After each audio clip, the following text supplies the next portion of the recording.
Ese waba waricaye nk'ahantu runaka cyangwa se uhagaze, hanyuma ku mwanya muto cyane ukabona ibintu byose biri aho ngaho bitangiye kugenda bitigita? Mu by'ukuri nk'uko tubizi cyane cyane umutingito uba wabayeho nyine tuwita earthquake cyangwa se umutingito nyine mu kinyarwanda gisanzwe. None ni iki kibitera? Ese yaba ari isi ubwayo iri gutigita cyangwa se hari ikindi kintu kirenze ibyo kiri munsi y'ibirenge byacu? Ubundi igisubizo gihera mu birometero byinshi cyane, amajana ndetse munsi y'ubutaka bwacu kandi ntabwo twabasha kubibona. Munsi y'ubutaka hari ikintu gifashe cyane kandi kigabanyijemo ibice byinshi kandi ibyo bice tukabyita amaplates. Amaplates cyangwa se tectonic plates akaba ari ibice bigiye bigabanyije isi. Kugira ngo ubyumve tekereza wenda ufashe nk'igi ukayigabanyamo ibice byinshi. Ibi bice akaba ari binini ndetse bikaba bituma habaho ishusho y'iryo rye. Rero n'isi ni uko nguko iteye, gusa isi ikagomeza imeze nk'ikiziga cyangwa se nk'igi mu buryo utabyumva. Gusa igitangaje izo plates ntabwo zikomeza zihagaze kuko zigomeza zigenda nuko zigenda gake cyane. Ubundi zigenda ku muvuduko muto ku buryo zo kuva ahantu hamwe zikajya ahandi mu gihe gito cyane. Tekereza nawe plates zishobora kuba zava ahantu hamwe zikagera ahandi zikagenda nka metero 2 cyangwa se 10, hagati ya metero 2 n'10 mu mwaka umwe gusa. Uyu muvuduko ni muto cyane kuko ungana n'uko inzara zawe ushobora kuba zakura ku mwaka. Rero kubera ko umuvuduko aba ari muke cyane ntabwo wawumva. Gusa ubundi ni iki gituma izi plates cyangwa se aya masahane agenda? Ubundi munsi cyane kure cyane ndetse y'ayo maplates haba igice cyitwa manto. Iki gice kikaba kigizwe n'ibintu byinshi bishyuha cyane cyane nk'amabuye, kandi nubwo kiba gifashe kikaba kigizwe n'umuriro mwinshi ndetse n'ibintu twabyita nk'ahari nk'ibikoma biba bishyushye cyane kandi bigenda bitemba bimeze nk'ubuki, kandi ibi ngibi akaba ari amabuye aba yagiye ashya. Ubu bushyuhe buragenda bugakora imbaraga nyinshi zitangira gusunika kandi zikurura za plates mu byerekezo bitandukanye. Izi plates zimwe zishobora kuba zagenda mu byerekezo bihuye cyangwa se zisa nk'izirebana, izindi zikaba zagenda mu byerekezo bitandukanye. Iki gihe rero bitangira gusanga plate imwe itangiye kugenda inyerera ku yindi. Uyu muvuduko rero utangira kugenda ubaho imyaka amamiliyoni kuva twaremwa. Ibintu byakomeje kubaho gutyo nk'uko mbivuze, kandi kugenda gutya nibyo byagiye bikora imisozi tubona, inyanja, ibibaya ndetse n'imigabane yose tugenda tubona. Gusa rimwe na rimwe hari igihe birangira aya maplate yakomanyeho, hanyuma na za mbaraga zakoreshwaga zivuye muri manto zigatangira kugenda zibisunika. Gusa ibyo ngibyo nubwo zigenda zibisunika bitewe n'uko byafashanye cyane bikanga kugenda. Rero uko nguko izo mbaraga zitangira kugenda zibaho zikora pressure ishobora kuba yatuma hari ikintu runaka kigiye kwiyubaka. Uko hagenda hashira imyaka, iki gihe rero nibwo imbaraga zitangira kugenda ziba nyinshi cyane, kandi izo mbaraga zishobora kuba zarenze urugero bikaba byarangira bitangiye gukora ikindi kintu runaka tutari twiteze hano ku isi. Iyo ibi ngibi bitangiye kuba ku muvuduko munini cyane, imbaraga zitangira kugenda zibaho ari nyinshi cyane ku buryo bya bitare byari bifashe amaplates bitangira gucika intege, hanyuma bigatangira kugenda byohereza imbaraga nyinshi cyane hejuru ku butaka. Bishobora kuba byaba mu masantimetero makeya cyane uzamuka ndetse bikaba amasantimetero menshi uzamuka, kandi uko bigenda mu metero menshi niho birangira kwisanga byageze nko ku butaka. Ndetse uku kohereza ibintu byinshi ku muvuduko mwinshi nibyo bita seismic waves. Tekereza wenda uramutse ufashe nk'ibuye ukaba warinaga nk'ahantu wenda hari amazi runaka. Iki gihe amazi, ibitonyanga bizatangira kugenda bigutarukira kandi mu byerekezo bigiye bitandukanye. Rero n'umutingito ni uko nguko ukora. Amawevu atangira kugenda azamuka, hanyuma agenda akwirakwira ubutaka bwose bwo ku isi, ndetse nk'uko twabivuze seismic waves zikwira isi, ugatangira kumva isi itangiye kugenda inyeganyega. Rimwe na rimwe ishobora kumara amasegonda cyangwa se bikaba byamara n'umunota. Ahantu hambere ibyo ngibyo bibereye cyangwa se aho amabuye asekuranye munsi y'ubutaka tuhita focus cyangwa se hypocenter, hanyuma agace kari hejuru cyane biteganye kari hejuru ariko uko kaherereye ku isi ko tukakita epicenter.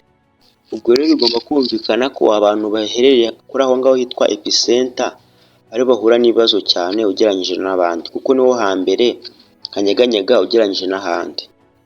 Gusa bitewe n'ukuntu umutingito waje ufite imbaraga, bishobora kuba byakumvikana n'ahandi hantu henshi ndetse mu birometero ibihumbi uvuye aho ngaho. Ubundi abahanga bagena ingano cyangwa se bagapima ingano y'uwo mutingito bigendeye kuri magnitude yawo. Uko imibare igenda yiyongera igenda yerekana ingano ugereranyije n'umutingito wabanje. Ubwo wenda tuvuge aka kanya nimba hari nk'ikintu runaka cyiyongeye, wenda niba magnitude y'umutingito ubaye ari 7, umutingito wohereje imbaraga nyinshi cyane ugereranije n'ufite magnitude ya 6.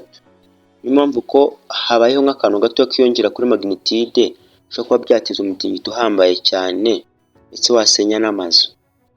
Gusa magnitude iramutse ibayeho yonyine ntabwo byakerekana uburemere cyangwa se uburyo uwo mutingito wabaye ari mubi, ahubwo bitewe n'ahantu umutingito wabereye, wenda nimba wabereye munsi cyane mu butaka cyangwa se hafi yo ku isi, cyangwa se nanone bikaba byatewe n'ubutaka buri muri ako gace, cyangwa se ubuziranenge bw'ayo mazu yubatswe aho ngaho, cyangwa se abantu bahari, byose bishobora kuba byakwerekana uburemere ndetse n'ingano y'uwo mutingito.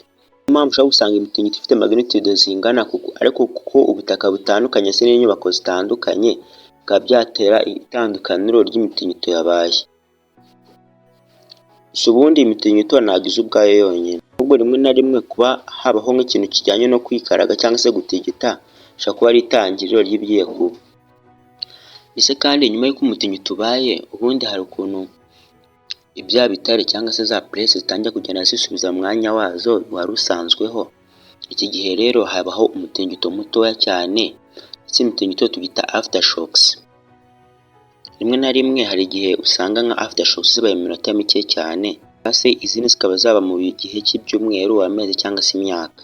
Gusa uko byagenda kose ntabwo bifite imbaraga nyinshi ugereranyije na ya mitingito yasanzwe yabaye mbere cyane.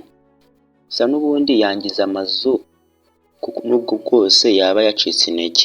Noneho mu gihe byabaye ngombwa ko umutingito uba munsi y'inyanja, noneho ikindi kintu kidasanzwe kiraba. Uburyo amazi yagendagamo bitangira no kugenda bihinduka, kuko imbaraga ziba zagiye zisunika y'amazi ziyajyana hejuru cyane. Ibi ngibi rero bikora umutingito uhambaye mu mazi, ndetse ibi ngibi tukaba tubyita tsunami. Ubundi tsunami ni uburyo waves cyangwa se imiraba yo mu nyanja ishobora kuba yagendera ku muvuduko mwinshi ungana n'uburyo indege yagendamo. Ushobora kubona byatangiye gakeya, gusa uko bigenda birushaho gukomera niko bitangira kugenda bigaragara cyane kandi bifite imbaraga nyinshi. Rimwe na rimwe tsunami ishobora kuba zatuma nk'inyanja yohereza amazi ku ntera ndende cyane, ku buryo amazi ashobora kuba yakwisanga kuri metero 30 hejuru uvuye aho yari asanzwe ari. Ibintu byose byari bituriye ku nkombe bishobora kurangira byisanze byangiritse, kuko cyane bisanga byaguye cyangwa se byangiritse bikabije. Muri iyi minsi abahanga bakoresha ibikoresho byinshi cyane kugira ngo bapime imitingito igiye kubaho, ese baba bakwirinda ingaruka zabyo nyuma. Ndetse kandi bashobora kuba bamenya ahantu runaka imitingito irageraho ingaruka cyane ugereranyije n'ahandi. Gusa hano hari ikindi kibazo kigihari, nta muntu wamenya neza igihe umunsi runaka, isaha ndetse n'umunota umutingito uzaberaho. Ahubwo abantu kugira ngo duteganye cyane, abahanga bita kuba bakwitegura umutingito mbere y'uko n'abubatse bubaka amazu aba yakwirinda imitingito. Ese bamwe bagiye bakora n'amasisiteme ashobora kuba yamenya ko umutingito ugiye kuba wenda nko mu mazu, bityo abantu bakaba bayasohokamo mbere y'uko umutingito ubageraho. Uretse n'abantu bameze gutyo, wenda b'abenjeniyeri n'amashuri ndetse n'abandi baturage bagenda babigisha uburyo bagenda bitwara haramutse habayeho imitingito. Impamvu ni ukubera yuko ntabwo twamenya ngo imitingito iraba ryari 100%, kandi mu by'ukuri nta nubwo twayihagarika, ahubwo ushobora kuba twatabara ubuzima bw'abantu benshi ushobora kuba byagiraho ingaruka. Ubundi buri mutingito wose ugenda utwereka yuko byibura hari ikintu kiri kugenda kibera munsi y'ubutaka bwacu, kandi tukaba tutagihindura. Ubundi ubutaka bwo buhoraho, kandi si munsi yaho, mbese muri make hari ibintu bihora bigenda gake gake kandi byicecekeye, ndetse rimwe na rimwe bikaba byateza imbaraga zidasanzwe bityo tukaba twabona imitingito ndetse n'irindi remwa ry'ubutaka tutari dusanzwe tuzi. Njye ni iFabrics, mwakoze kumva iyi video.